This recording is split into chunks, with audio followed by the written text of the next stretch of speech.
Hello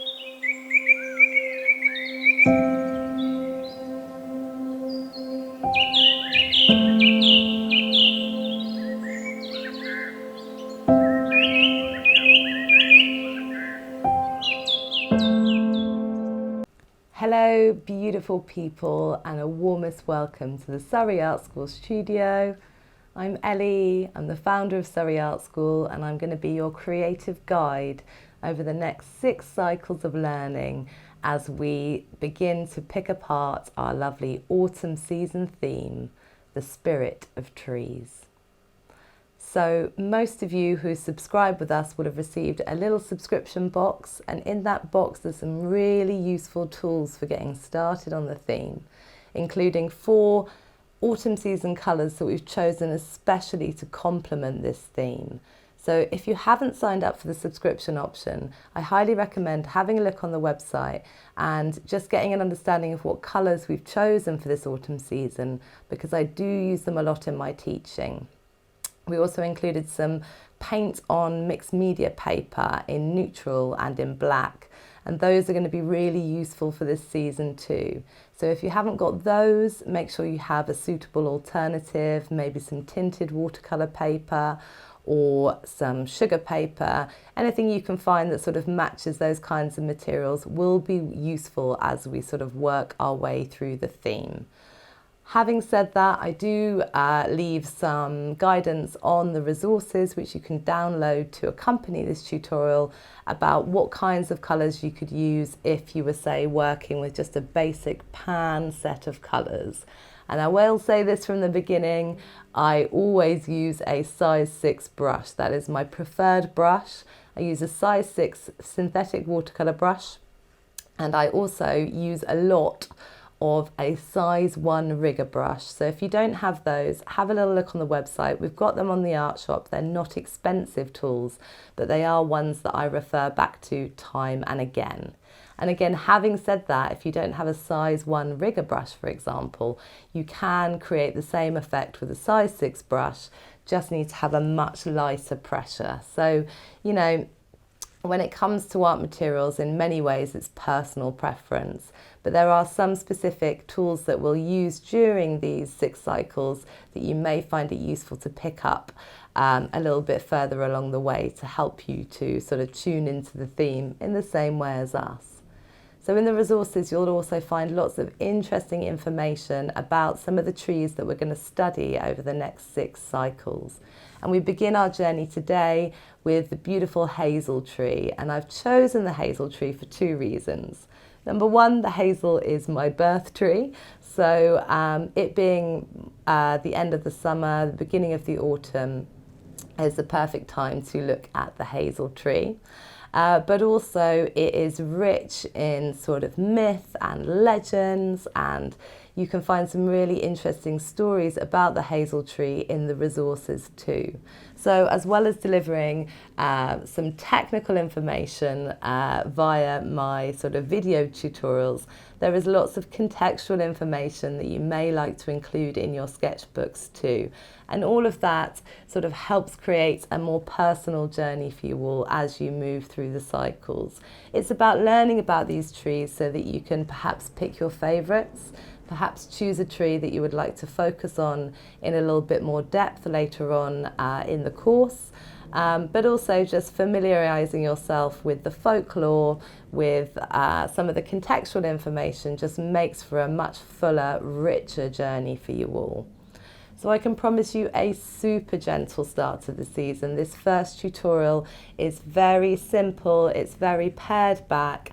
I offer up some technical approaches to sketching trees, but I also offer some approaches to sketching other parts of the tree. For example, in this cycle you'll have some guidance on how to record something like a hazelnut. And throughout the 6 cycles you can expect some guidance on different approaches to drawing and painting leaves. So as well as looking at things like the trunk and the branches and building up that understanding of the tree in layers, or how to sketch or paint any tree sort of in layers as we move through the season, there are also some additional opportunities to look at the whole tree. So we'll look at leaf shapes and sizes and different ways of recording them. We'll look at other fruits of the tree, catkins, cones, other things that sort of bring together that whole tree rather than just looking at the tree shape itself. So I hope you enjoy some of those little avenues that we're going to explore. But for today, the materials are really simple. You need a 2B pencil because we're going to do some sketching. You need some basic colours or a pan of watercolours for this cycle. And you will need a fine liner. I use a fine liner in cycle 1 just as a sort of first initial approach to sketching and drawing, not just the trees, but also the leaves as well. So all that to look forward to during this cycle. And we won't get to sort of drawing a whole tree or painting a whole tree until cycle 2. So we're going to ease in nice and gently. And I hope it will mean that you find it a little bit easier to keep up with my teaching during this season as well. So let's dive in now. There is no time like the present, and let's get started on looking at Hazel, which is representative of creativity, insight, and wisdom. Okay, folks, are you ready? Take a deep breath and let's begin. So we're going to start our first cycle of the season by focusing on Hazel. Hazel representing wisdom, creativity and knowledge. And I've just picked these little branches from the hazel bush, which is right next to my house. I've got a little hazelnut as well, which I found on a tree. These are just sort of coming into ripeness right now. And although you have lots of images on the resources, I do really recommend having a physical leaf or branch to observe when you're going through this cycle, if you've got any sort of close to hand. The reason being is that when you get something in your hand like this, you get this extra layer of observation. So I can sort of feel along the stem of this little hazel sprig, and I can feel the texture there. And then if I look a little bit more closely, you can see there are little buds here. This is the buds of the catkins, which is the male sort of blossom on the hazel. And then also when we look at the leaves, you can sort of feel the texture, and that's going to really help with your drawing. But you can also observe, you know, the pattern of the veins, or the venation as we call it, and any imperfections like the sort of toothy area on the edge of the leaf, but also little holes in the leaf. These are all the things that are going to bring your leaf to life. Now if I just sort of go back in my sketchbook a tiny little bit, what I did is I took a hazel leaf a couple of days ago and I just pressed the leaf. So I just popped it between 2 pages in my sketchbook. That gives me a nice sort of flat surface to work from when it comes to sort of sketching this leaf. And also I can preserve that in my sketchbook so that I've got something to look back at and sort of reference. So again, having a flat version, because we're just going to draw these leaves flat. That's going to be our first exercise. Just to get an idea of the shape, get an idea of the venation, and look at the layers of information that we want to include to make our leaf sort of spring into life. So flatten one, and permission absolutely to sort of grab your sketchbook, draw around it and use it as a way of sort of studying the leaf, perhaps dropping some colour in, starting to play around with some colour mixing. So all that sort of we're going to be tuning into during this cycle. We're thinking about how we draw the whole tree when it comes to the hazel. So I'll be offering some sketch exercises on drawing the leaf and maybe a little branch like this. And then later on, we'll look at how we capture the trunk. So we'll be doing some sketching exercises again for that. And then maybe a little bit of watercolour at the end, or just working with some basic colours and a brush. To see if we can add a little bit of colour to our research pages, but also find the shapes of the hazel trunk. So that's all coming up during this cycle. But to begin with, all you need is a 2B pencil. I've got this little blue pencil that I sketch with. It's just so you can see it. These are great. They're non-photo blue pencils. So if you do sketch with something like this, it's a Caran d'Ache pencil. Then when you put your watercolour over the top, you won't see your marks. But I'm just sketching in this blue pencil. You just need a 2B pencil for this next exercise, okay? So grab one and I shall meet you back here.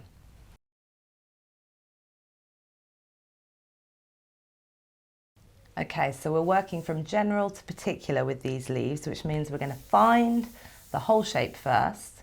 And once we've found the whole shape, we'll start to look at things like the sort of texture on the edge of the leaf. We'll start to look at some of the details and we'll add the venation. But to begin with, you want your hand just sort of anchored onto the page. My fingers are not moving and I'm just moving from the elbow here. So can you hear that sound of my hand on the paper? That's just steadying me so that I can sort of get a bit of control over this loose sketching. So to begin with, just sort of finding that shape. So very, very lightly, finding just the sort of a long oval shape really. I'll do a few of these. It's a long oval, but it's also a heart shape. So get your sort of loose ovally circles in first. Don't worry about doing lots and lots of different marks for this, okay? And then the next thing I'll probably put in is just the vein down the center, because that sort of gives me the shape of the leaf. So let's do that now. So I'm popping that vein in there. And then because this is a heart-shaped leaf, your sort of, the base of the leaf is going to come out from that sort of stem. So it's going to come out and down. So now we're starting to find the true shape. We've got that general shape and we're looking now at the particular shape of this leaf, okay? And then right at the top, the leaf sort of points upwards. So I'm working my way around, finding the shape and then putting in those little sort of toothy marks on the edge of the leaf as I go as well. So already we've gone from that general oval shape to sort of carving out that heart shape. Hazel leaves are asymmetrical, FYI, and the venation is asymmetrical as well. When that just means if I've got a vein coming out here, then the next vein will come out and it will not be opposite, so it will be a little bit further up, okay? This is all good guidelines for you. And then this next vein will come up a little bit further up again, so we're sort of alternating. And really do look at where the vein ends on the leaf, because this one sort of goes up quite sharply, but then it splits into lots of little veins as well. So just popping the veins in now, sort of starting to find the individual characteristics of this leaf, but also looking at those general characteristics of hazel leaves. How are they different to other leaves? You know, what can we sort of notice and recognize? What are the patterns that we can identify that will help us to understand this leaf better and to separate it from the other leaves? It's a very individual, very unique leaf, but we may find some common sort of threads running through that we can associate with some of the other leaves that we look at later in this cycle.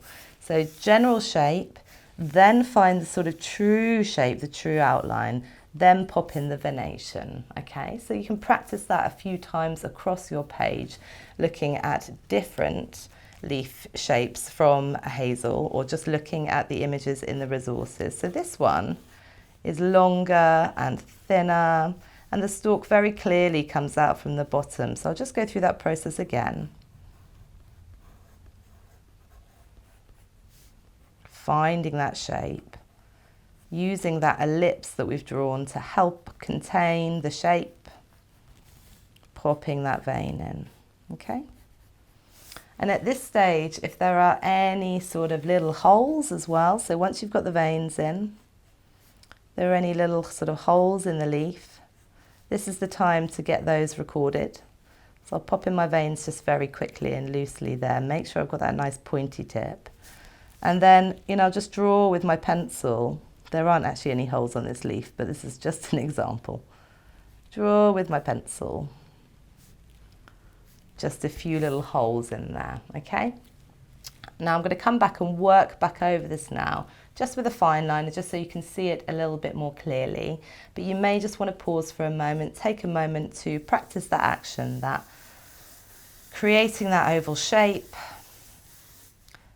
you know, popping in the stalk, because that's really important here, the sort of bottom of the veins. Finding that sort of heart shape, so where the leaf sort of drops down past the stalk, and then popping in your veins really lightly to begin with, okay?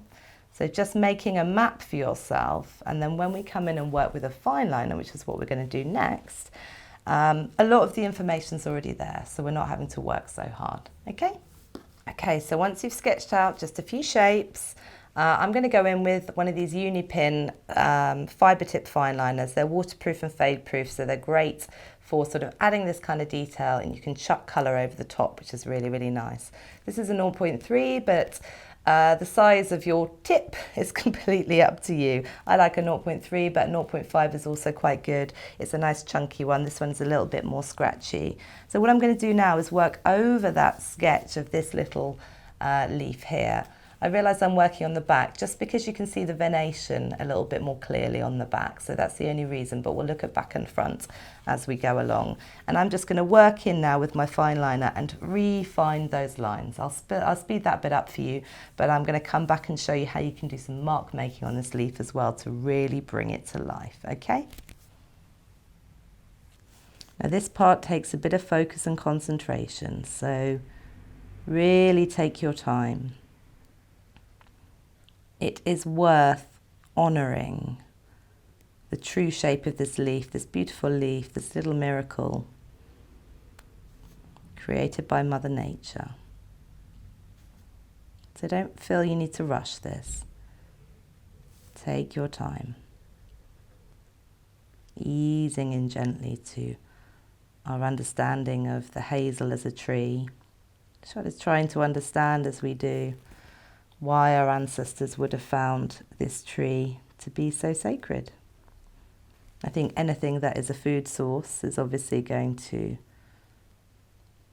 have been important to our ancestors, and perhaps we can learn a little bit about this from them as we begin to find ourselves in a situation where we're no longer reliant on some bigger society, but we're finding ways to be a little bit more independent, feed ourselves, grow our own food, do things in a way that we think is kinder to nature. Okay, so just bringing you in a little bit closer so you can see the fine liner work that I've done. So we've got the main veins in, we've got the sort of leaf shape in. This is a point where you can also add in details, so any little sort of tears in the leaf. And I'm just doing that by sort of pulling my pen back and then just blocking in that space. And the same with the holes, you can just block in that space and the mind sort of does the work for you. I will put a bit of extra info on that in the resources for you. But you know, again, if you see any sort of shadow on the leaf on the edge, you can really make it pop by including that. So just working down one side of the leaf and sort of emboldening that side. And then when we look really closely at this leaf, we see some really fine venation on here. It's a bit difficult to see today, the light's a bit strange, but there's some really, really fine veins, and you don't need to put them all in, but it is useful to hint at them. So look at the shape that the shadow creates. That's going to be your best bet. And fill in the shadows rather than the lines. That's my advice. So it looks like this. You sort of just go, make these little triangles where you see the shadows. And you know, if you want to put in some really fine lines to go with that, you can. But you don't need that level of information. Think about the size of this and what you would really see when you were looking at this leaf. So I'm sort of quite into just doing these little shadowy bits, which I know when I add sort of paint afterwards will sort of show through.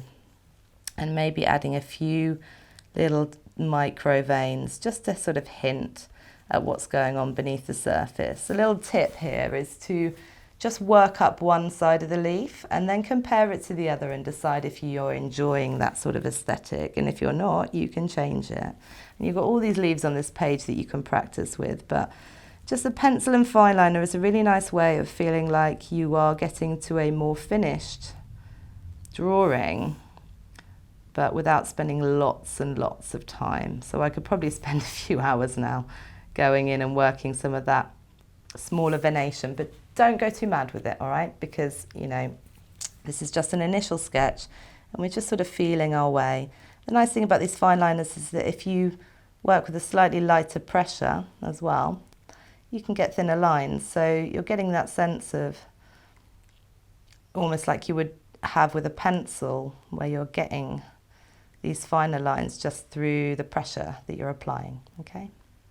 There's going to be a lot of drawing in this season. Not complex technical drawing, but tips on drawing just to get you in the zone. You know I like to draw with a brush for the majority of the time, but it is really nice to have some of these little hints on how you can draw with a pencil, with a pen as well. So I'm going to leave that one there. Leave. Accidental pun. But yeah, again, as I said, as I recommended, you know, whatever starting point you're at with this, just honour it. So if that sketching feels a little bit too much, start by just getting a pressed leaf, drawing around it, and then just using your pencil and then a fine liner to put in the main venation and find those main sort of serrated edges on the side of the leaf. And just notice that your leaf is asymmetrical, so it may not be the same size on one side as it is on the other, which means it's very forgiving, okay? So have a bit of fun with this, and I'll come back and talk to you about some of the other elements we might want to capture in this first cycle, okay? Okay, so just whilst we're here, today the theme is sort of drawing the whole tree, and what I mean by that is not necessarily drawing the whole tree, but drawing all the elements that make up the tree. So I've got a little hazelnut here, and just wanted to show you a bit of sketching technique for that as well. It's a sort of round, but with a sort of teardrop end. And again, you know, I'm going to enlarge this one, but use that light sketching to begin with to find that round shape. So again, general to particular.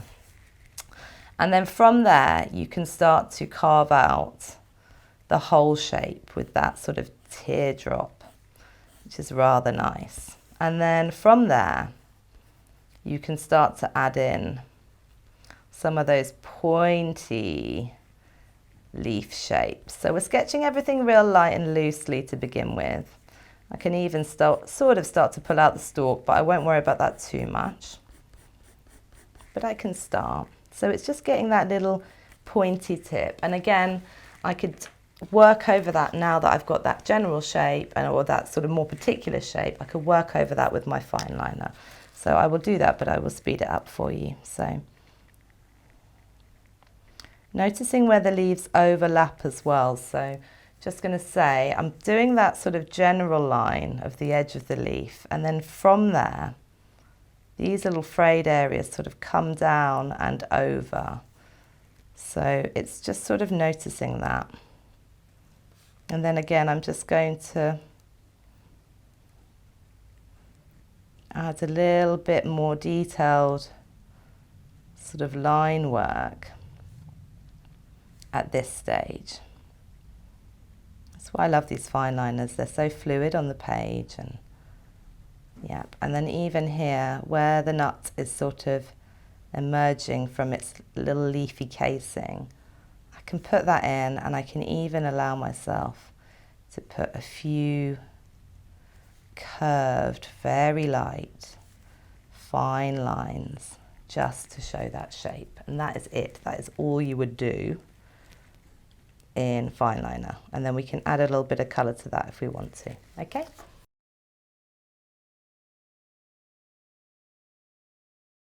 Okay, I'm going to say the C word now, but I'm going to do this very gently and very lightly. Colour. So I just find that my sketches really come to life when I add a little sprinkling of colour. So I thought I'd talk you through the colours which are in the Autumn Season subscription box, but if you haven't got these, just have a look at the resources. I'll make some suggestions for some alternatives. So we've got a deep sap green this season. That's a really nice sort of forest green colour. And then we've got this Serpentine Genuine. And I have to say, I feel we've been very intuitive with our colour choices this season, because this Serpentine Genuine is just everything we need to match the colour of the hazel leaf at this time of the year. So we've also got this transparent brown oxide. And as we've sketched a little hazelnut, There we go, brain's still getting going. As we've sketched a little hazelnut, we might want to add a little bit of colour to that too. Don't worry about the deep gold for now, but we're going to start off with this Serpentine Genuine, and it gives me a chance to show you how to activate these paints which we've sent you. They're on watercolour paper, but I've just got some water here. I'm going to try and be systematic about this. I have a pot of clean water. I've got a size 6 brush, just a basic synthetic brush will do for this. And all I'm going to do is take a drop of water and pop it onto that Serpentine Genuine. That's just going to activate the paint. It means it's just going to get it going. It's going to soften it a little bit.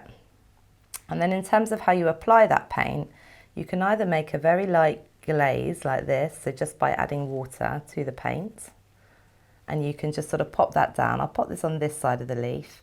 So I'm pointing my brush outwards, sort of pressing down so the belly of the brush makes contact with the paper. This is not going to be quite as effective as working on watercolour paper, but it's good enough for our sketchbooks, good enough record. Now you can see that's a really lovely natural tone. It's a bit like sap green, but it's a little bit yellower, and I love it.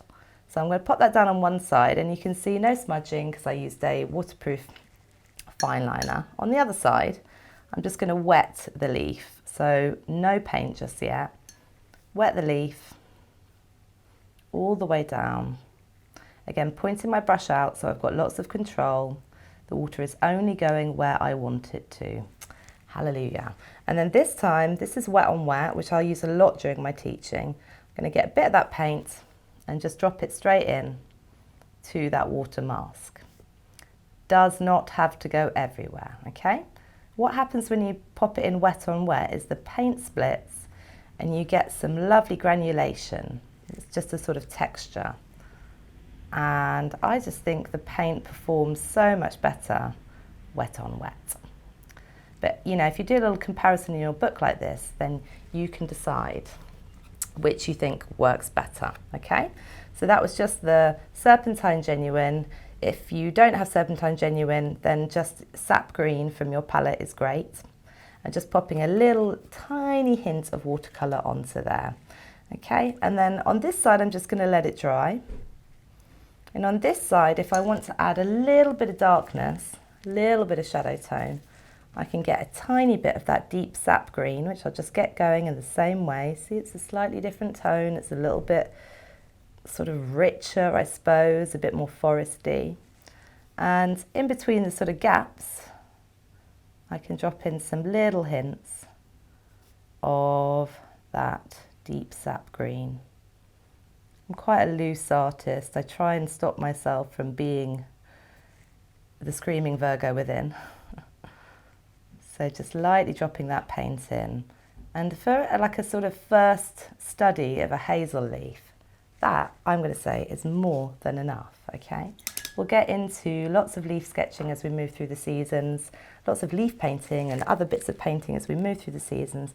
But for now, we're just putting a hint of watercolour onto our studies, just to bring them to life, to create a more accurate interpretation of what we're seeing before our eyes, okay? And then for the little hazelnut, my temptation would be to use this transparent brown oxide, but what I found in practice is if I put that down there onto my page, it's a little bit warm, as in it's a little bit rich and warm. It might be good as a top layer, but not really great for the base.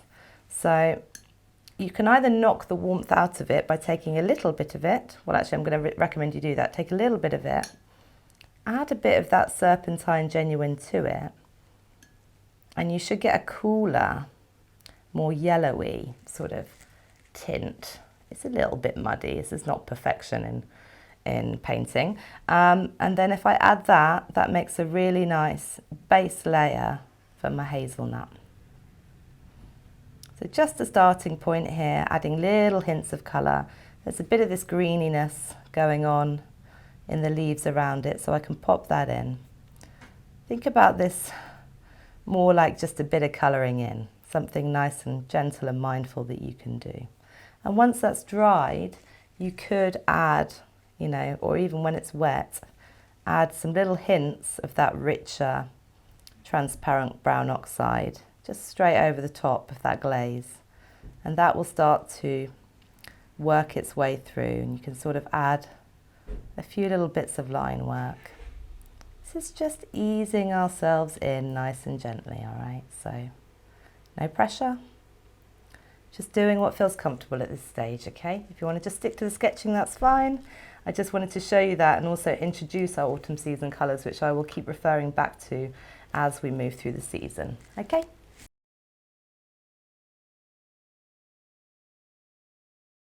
Okay, so just a quick note on drawing the whole tree, which is what the theme of this first cycle is all about.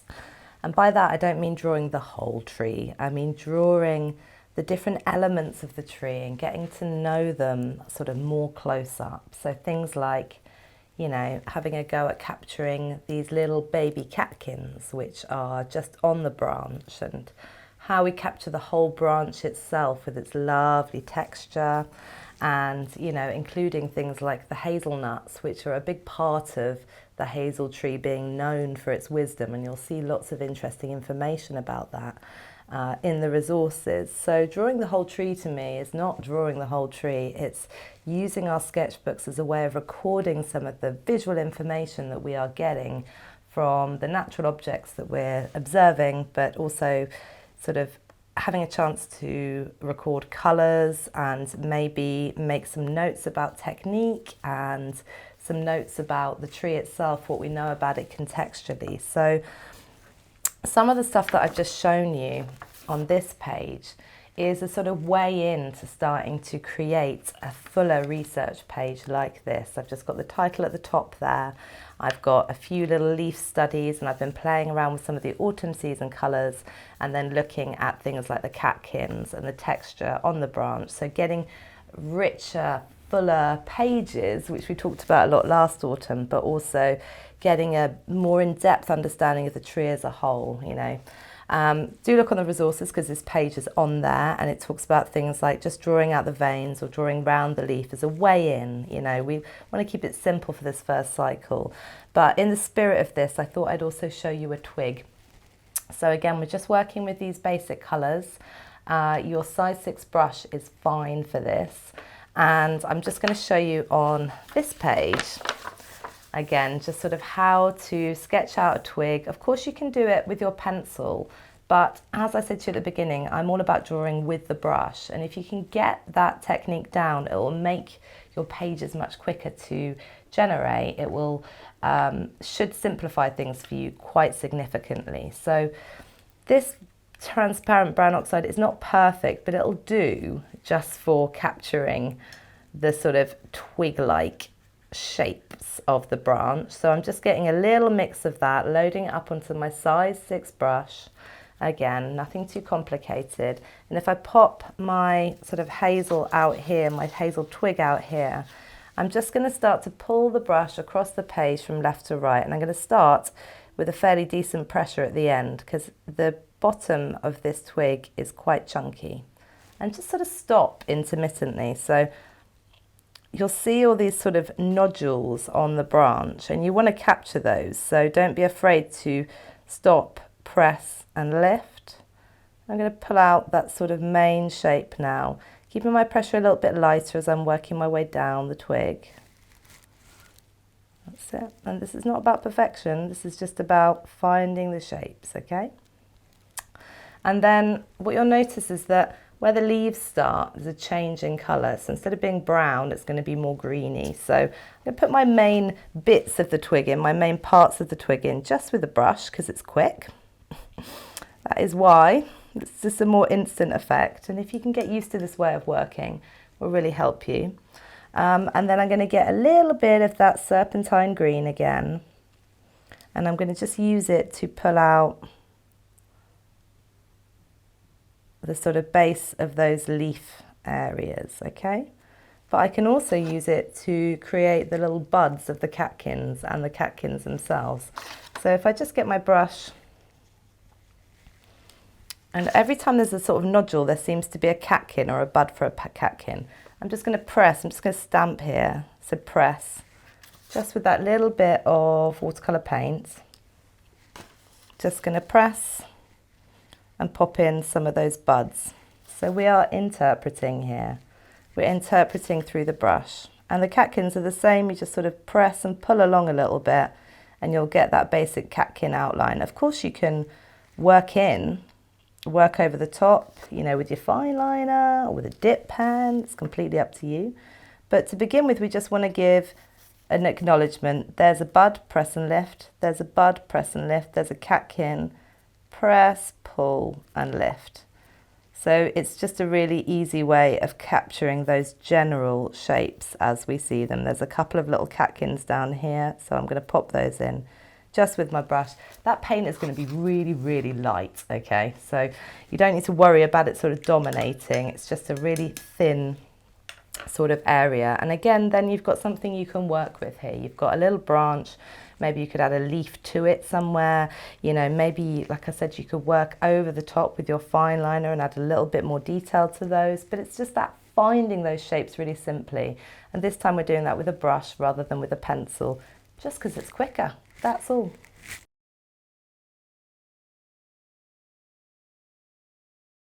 Okay, so I think now we've covered some of the elements of sort of drawing the whole tree in terms of leaves, catkins, perhaps the sort of shape and texture of the branches and some of the buds that you might be seeing at this time of the year on the hazel. So now I want to talk to you a little bit more about how you sort of sketch the actual whole tree itself. So I'm talking here about sort of how we sort of break apart the structure of something like a hazel tree. We'll start with the hazel because it's really nice and simple. It tends to sort of be lots and lots of sort of individual trunks sort of coming up from one point and overlapping, and then the foliage tends to be at the top of the tree. So we don't tend to find much foliage in the lower parts, just lots of branches splitting and overlapping. So I want to talk to you about how you go about sketching those now.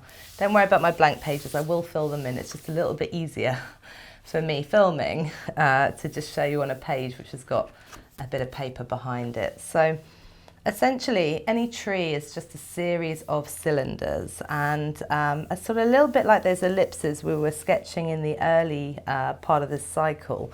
You want that looseness again, so you want the pad of your hand down on the paper, you know, fingers not really moving. We're not working from the fingers here. We're working from the elbow, and that's what's creating that movement. So you want to think about your tree as being like a stack of cylinders. So we'd start down here maybe with the first sort of base of the trunk, and that may actually just come up in a fairly uniform way. So little ellipses, and then just a vertical line to join those ellipses. That gives you, I'll just press a bit harder so you can see, a basic cylinder shape which you'll find on any tree really. And then as the tree goes up, it may begin to sort of draw inwards a little bit. So you'd want more of a sort of cylinder that was wide on one side or wide at the base, and maybe getting a bit thinner as it moves towards the top. And then we just keep going with this sort of cylinder form. So using that cylinder, thinking about the sort of whole volume of the tree as a series of cylinders. And that's quite simple on something like the hazel or the alder that we're going to look at next cycle. But it's a bit more complicated when it comes to things like, say, an oak tree. So we're going to scaffold the learning here to make it a little bit easier for you. But say, for example, on your hazel tree, you find there is a branch and it's sort of coming out maybe at more of a vertical angle from here. Of course you can draw the line, that's going to help you find the centre of your cylinder. But all you're going to do to add that branch is add another cylinder. So again, I'm sketching those sort of circles. These little ellipses are giving me a measurement of the sort of width of the branch.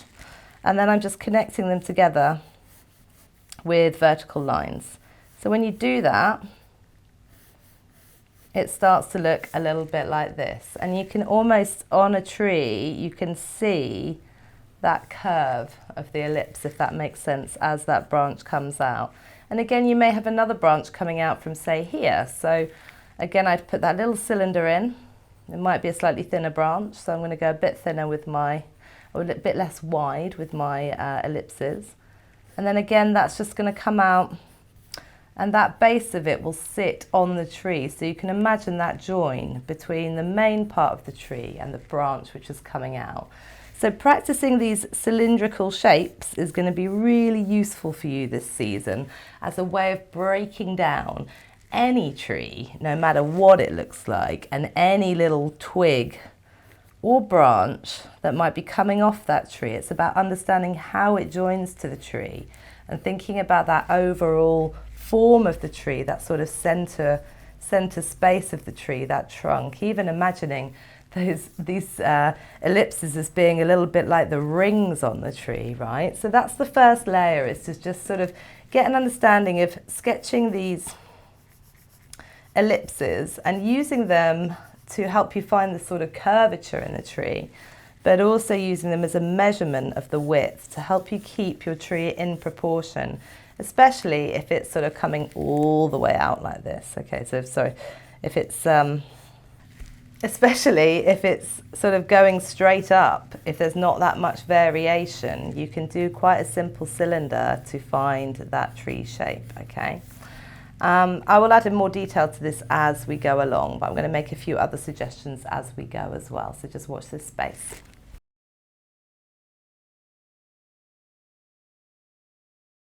So another way of approaching this sort of inner space, the silhouette of the tree, I suppose, you can sketch it out like this, and then you can sort of work in with a fine liner and start to find some of the texture of the bark in that way. That's a really nice way to go.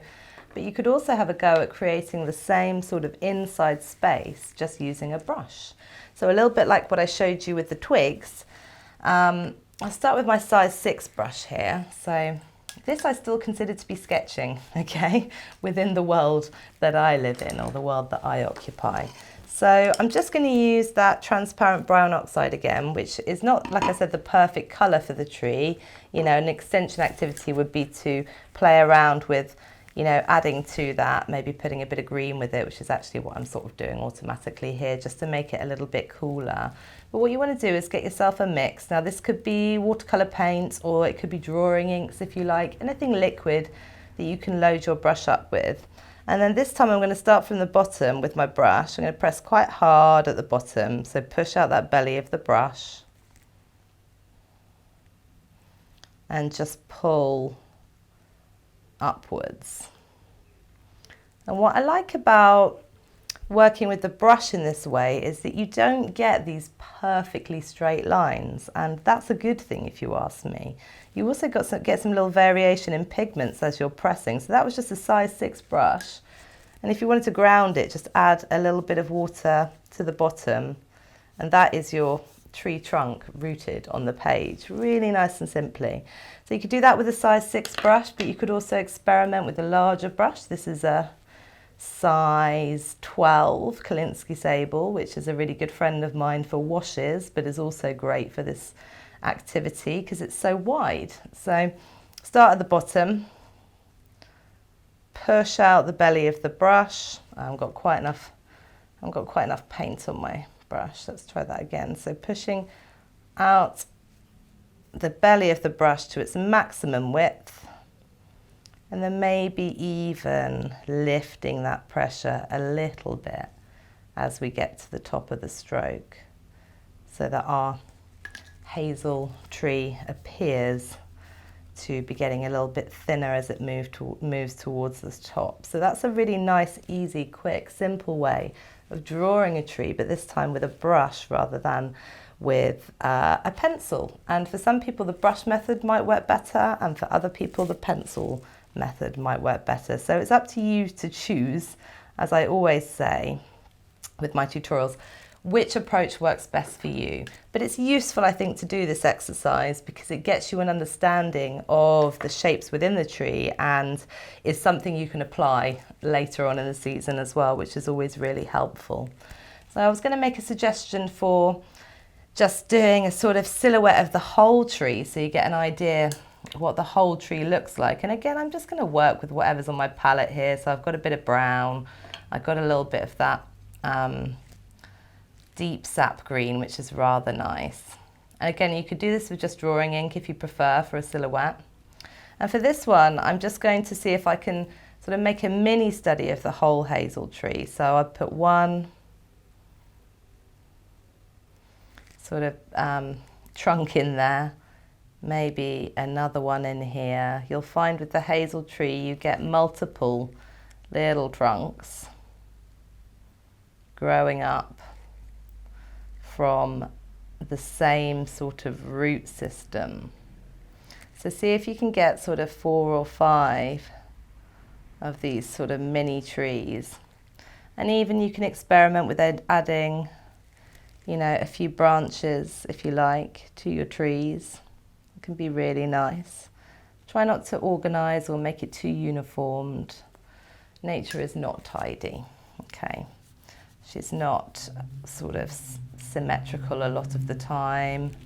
There's a sort of elegance to the chaos, if that makes sense. That's an organized chaos. It's not mathematical in that way, sort of predictable.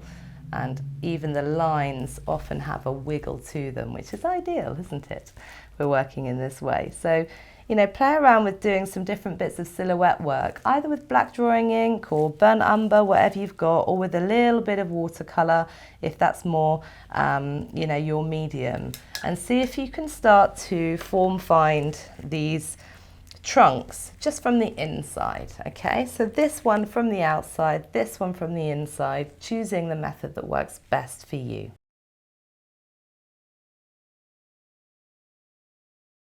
Okay, so once you've sort of mastered the basic structure and you've found a way to sort of find the inside shape with a brush, with some ink, with some watercolour, whatever, you'll notice that your tree is looking quite flat in this stage, and that's because we haven't added any of that extra detail like we did on the leaf that starts to make it sort of come to life, look more realistic. So on the hazel tree there is a fairly textured bark, and you will see some little lines on the bark. These are called sort of drawing wise, these are called contour lines, and what they do is they sort of help the eye to see the overall shape, if that makes sense. So you can see here I've just added some contour lines to this trunk just using a sepia fine liner, and it's sort of about getting a bit of curve into those lines. Okay, so you could do this again with a brush with some thicker paint, or you could do it with ink. It's completely up to you. This one I'm just going to do with my fine liner, my sepia fine liner, and what I'm doing is I'm adding sort of almost like little smiles to the base of the tree, just to show a little bit of the texture of the bark. It's not a hugely textured bark, the hazel.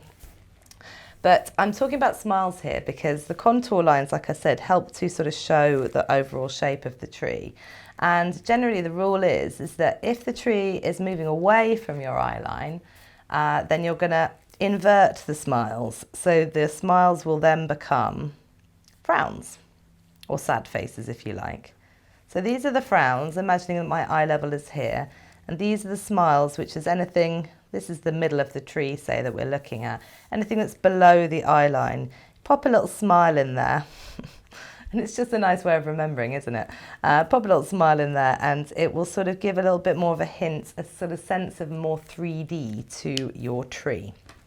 There are other ways that you can work in as well. I was talking earlier on about how the lenticels in the hazel tree allow the hazel to breathe. So that is a sort of pulling apart of the fibre of the bark, and in that space oxygen is able to enter the tree, which allows the tree to breathe, which I thought was quite interesting information. So in order to do the lenticels you need something a little bit lighter, don't you? So you need a lighter tone. So that could either be white gouache, it could be a white jelly pen, or I sort of quite enjoy working with softer materials just because of the texture that they create. So I've got a burnt umber pit pastel here, but I've also got just a white coal pencil as well. So something like a burnt umber pastel, you can sort of rub it over the surface of your tree to create a little bit more texture. And you could do this as well as or instead of those contour lines we've done in pen, but just keeping that curvature to the marks that we're sort of creating. You'll notice that I'm using my pencil on its side here. So the side of the pencil rather than the end creates a slightly thicker line, and it's a better way of shading. So I'm holding the pencil like this with the paper sort of parallel to the pencil and just rubbing, and that already has changed the look of my hazel trunk, so I'm quite pleased with that. Obviously you need to make sure you've got a dark enough ground to begin with, that this sort of contour line work that we're doing, or this texture work we're doing, sort of shows up against the background. So I did go in and make this one a bit heavier. And then in terms of the light, this is just chalk. So for those lenticels, I could just work in little bits of chalk. If you put them nearby to the dark areas, they will really stand out. Or this is a charcoal pencil, which I am going to be using in cycle 2 as well. So this is just, sorry, it's not a charcoal pencil, it's a white coal pencil. So it's essentially just chalk, but in pencil form. And it's great because you can get real precise lines in. So you can use this to work in some of those lenticels as well, if you've got one. And like I said, there are loads of different options about how we can, in terms of materials, in terms of how we can add light to something when it is dark. And this is just, you know, I'm quite a mixed media artist. This is one of the techniques that I use, is I will put down a layer of watercolour, for example, and then work over the top with a pastel. We'll put down a layer of watercolour and then add in a little bit of charcoal or chalk, just to sort of get that sense of depth. You can do it in other ways. You can do it all purely through watercolour, but I like to mix up my media a little bit, and I love the texture that you get if you add, you know, white coal, or if you add a little pastel pencil. So these pit pastels are really great for the autumn season. But if you don't have them at home, as simple as just a piece of chalk like this or a jelly pen would just be a really good way of adding some texture to the surface, sort of honouring the texture of the bark, and all of that is going to make your hazel tree look more hazily, which is the aim, isn't it? Okay? So how did you get on, my friends? I really hope you enjoyed that first cycle of the season, and that you found it to be a sort of gentle easing in sort of cycle where we sort of start to get our bearings with the project, to get our bearings with some of the technical approaches, and start to think about how we might go about recording some of those observations in our sketchbook. Now, there is nothing about my sketchbook which is perfect. I'm going to say that right now, and I do not expect a perfect or a photorealistic sketchbook from you. We're looking at experimenting, and in the process of experimenting, some things work and some things don't. And I want you to embrace the mistakes, embrace the risks when it comes to your practice as well. So you'll have noticed we haven't painted any whole trees. That's coming up in the next cycle. So we've got that to look forward to. And in the next cycle, we'll be looking at alder, and we'll also be looking at birch, because the alder, the birch and the hazel, they are all from the same tree family. So we're starting to build and make some connections in cycle 2 between the different trees, between the different leaf shapes, between the different fruits of the trees, and finally making some connections in terms of the way that we record them. So I'll be back with cycle 2 in a couple of weeks, and I really look forward to seeing what you're getting up to in the meantime.